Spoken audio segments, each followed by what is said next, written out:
Hello, welcome to Libra Philippines. So, ano po ito ha, reading po sa mga Libra, Sun, Moon, Rising, Venus, Jupiter, Libra. Check mo lang yung natal chart mo. If you want, pwede ka magpa-personal reading Jing Tarot Reader. Search mo na lang siya sa Facebook. Ako, unfortunately, medyo nagloloko yung aking, Gmail. Dati doon ako nagpapasend. Pero, maybe sooner or later sa Facebook, gawin nating possible yan ha, sa mga gustong magpa-reading. Pero astrological reading yung ibinibigay ko. Okay, so let's start. What do we have here for the sign of Libra, Sun, Moon, Rising, Venus, Jupiter, Libra? Let's start your reading.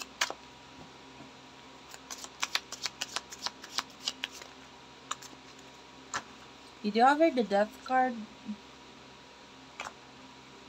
Page of Wands, the Hanged Man. Ito, nagpapakita ito na either new beginning or ending. Whatever the case is. Pero, yung iba kasi sa inyo ending, lalo na yung bottom of the deck natin is a Queen of Swords, ano? Pwedeng something here is ini-end mo, maybe may kinalaman sa mga paghihintay or mga hinihintay mo, maybe may kinalaman sa mail or email or mga expectations mo sa maybe mga kakonect mo sa social media or maybe a particular mail na hinihintay mo na might be dati hinihintay mo na sumagot sa'yo yung I don't know if this is love related or friend or maybe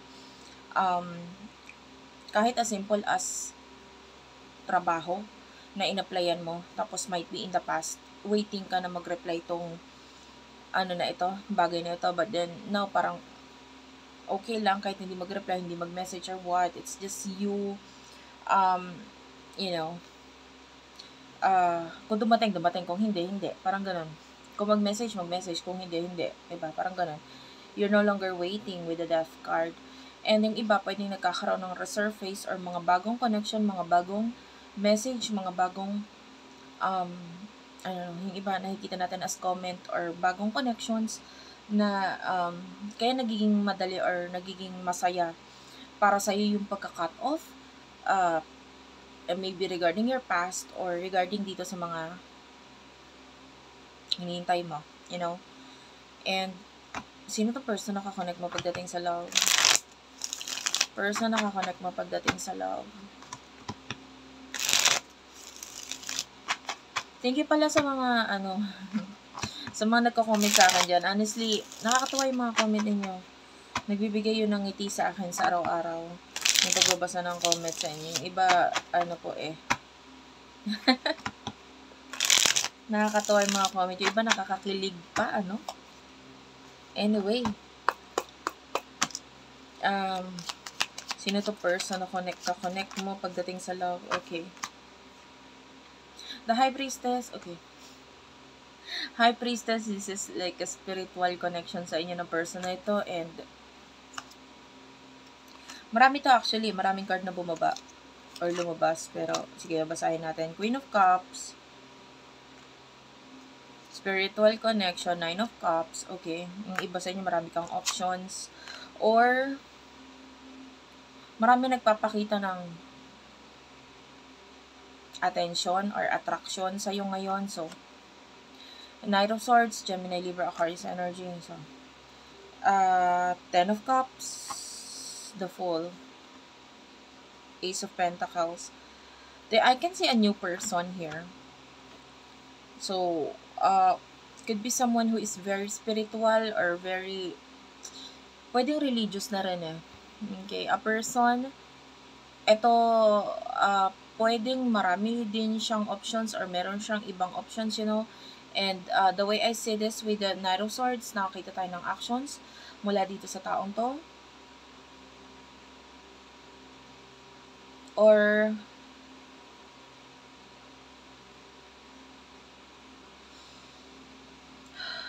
I don't know if you're dealing with someone na very mysterious yung energy niya, kasi nakakaramdam tayo ng gano'n na pwedeng marami ang na-attract sa kanya, nagkakagusto sa kanya because of being a mysterious kind of person. Ayun. Parang hindi siya masyadong open and marami ang parang nahihiwagaan sa kanya. So, including you, might be, in the past. Pero kasi ngayon, parang with the Hanged Man, I don't know, yung iba sa inyo parang parang hindi ka na nga kasi naghihintay. Kasi yung the Hanged Man, supposed to be a waiting card, pero ito sinabayan kasi siya ng death card eh. Ano yung emotion ninyo sa isa't isa? Or maybe ikaw? A messages sa'yo? Because you do over the Tower and the Eight of Swords, yeah.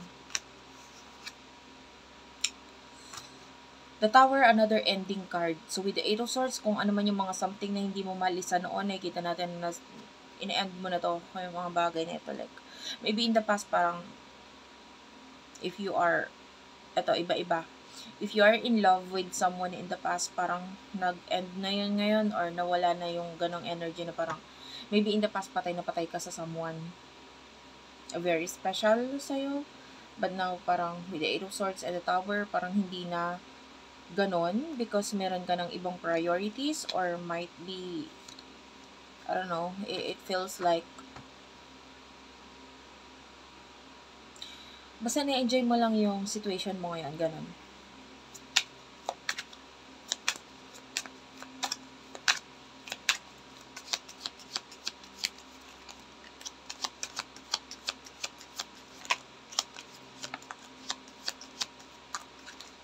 Person nakakonect mo is the Strength card and the Four of Wands. Oh well. The Hermit is here. This is Virgo, Leo energy, Aries, Sagittarius. Bottom of the deck, Page of Pentacles, Taurus, Capricorn, Virgo energy. Okay. So, guys, natutuwa ako sa energy ng person na ito. It's like someone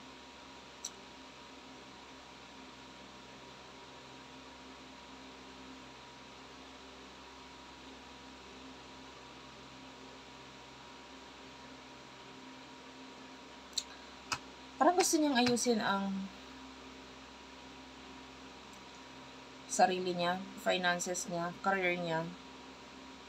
Kasi parang gusto niyang, hindi ko alam kung malayo sa itong person na tapos sa mo malayo. Kung malayo itong person na gusto niya mag-travel. Like, maybe, to see you. So, yung iba na may connection na malayo. Ayan, the Hermit, nagpo-focus siya sa kanya sarili nga, sabi ko nga sa'yo, finances niya, sarili niya. Kasi might be, Page of Pentacles is here.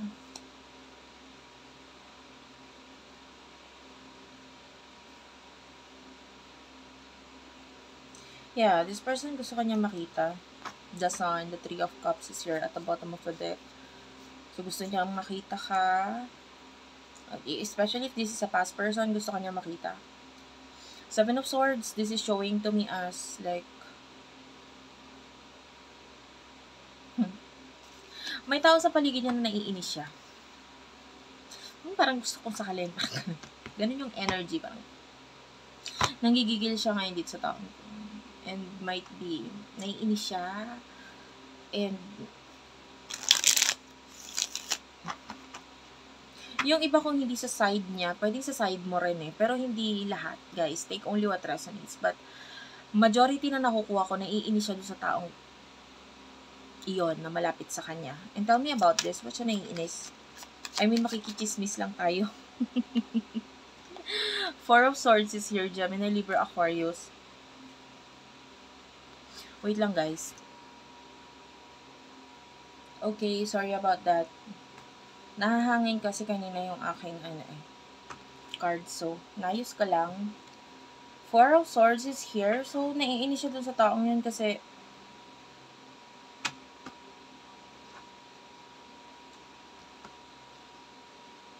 I want to clarify. Clarify lang natin yan.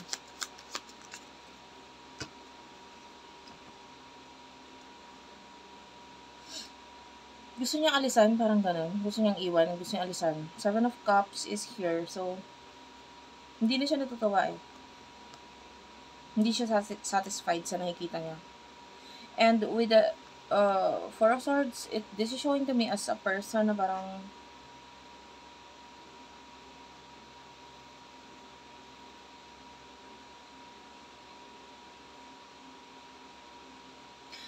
pwedeng hindi kasi nakikita ng, like, if this is someone na may connection or like relationship siya dito sa taong to, maybe hindi na-appreciate or hindi nakikita ng taong ito yung mga ginagawa niya, parang ganun. Or, if not, basta hindi na siya masaya doon sa nakikita niya doon.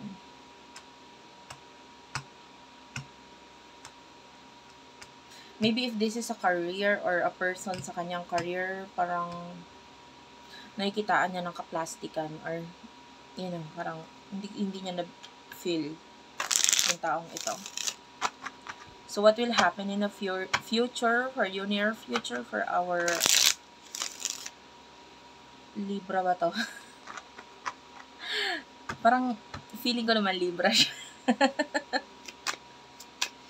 Nawala ako sa, Pero kasi, ang nararamdaman kong energy is water sign, Cancer, Scorpio, Pisces, and, yeah, so, you could be dealing with the water sign, so, take only what resonates as long na nakaka-relate ka sa reading, but, I feel like this is Libra. Ulyanin talaga ako, guys, so, pasensyahan mo na. Babasihan ko natin ngayon sa energy. The Moon, this is Pisces. Ace of Pentacles, Taurus, Virgo, Capricorn. Okay, new beginning for you. The Moon may be new beginning spiritually. Ayan, Six of Cups and the Chariot.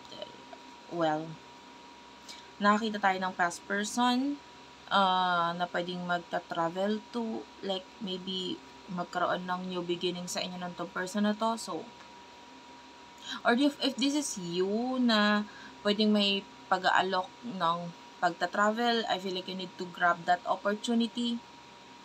Okay? Or if there are people na medyo hindi mo masyadong nakikita, tapos magkakaroon ng opportunity to see them, maybe kailangan ma-grab yung opportunity because I don't know, the Judgment is here. So this is showing to me as like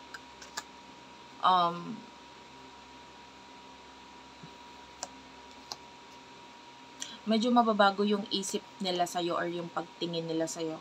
So, maybe kung yung iba sa inyo, pwedeng, kung may mga kaganapan like okasyon na pwedeng ikaw ay iimbitahan, you have to go to that occasion because, you know, show yourself. Show what you are now and nakakita tayo dito ng mga something na makakapagpasaya, makakapagpangiti sa'yo. So, you have to grab that opportunity. Magugustuhan mo lahat ng maririnig mo dito or sasabihin nila sa'yo. Okay? And yeah, a past person, there's a possibility ng pag-travel or pagbabalik mula sa... Well, yung pag sinabi nating past person, hindi naman ibig sabihin love.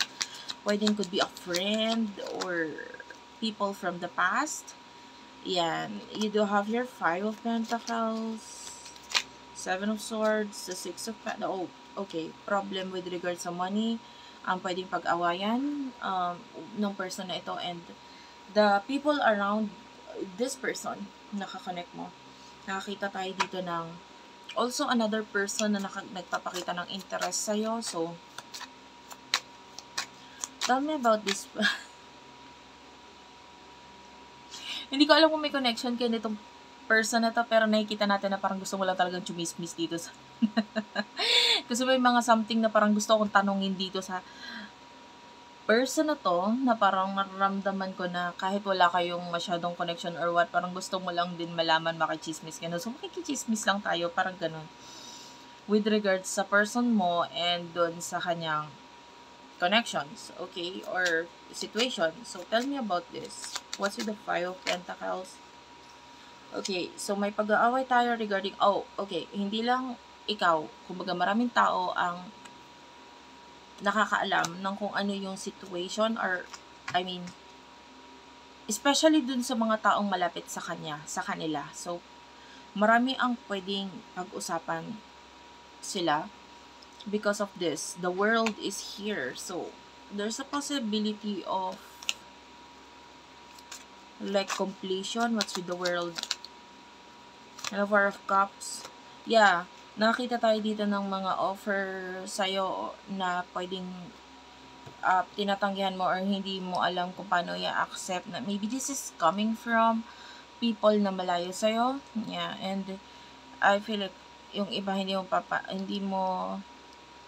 mo papansinin or hindi mo masyadong, or maaaring hindi mo i-accept because with the Six of Cups, pwedeng marami ka pang nasa harapan ngayon, or maybe you are too busy para i-accept itong bagay na ito.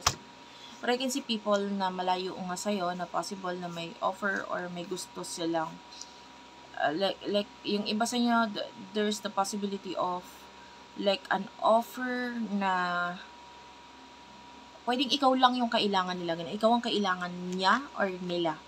Well, I cannot tell. Maybe some of you, kung ikaw ay may mga clients na malayo, like maybe nasa ibang bansa, there's a possibility na ng growth doon sa mga clients na yun.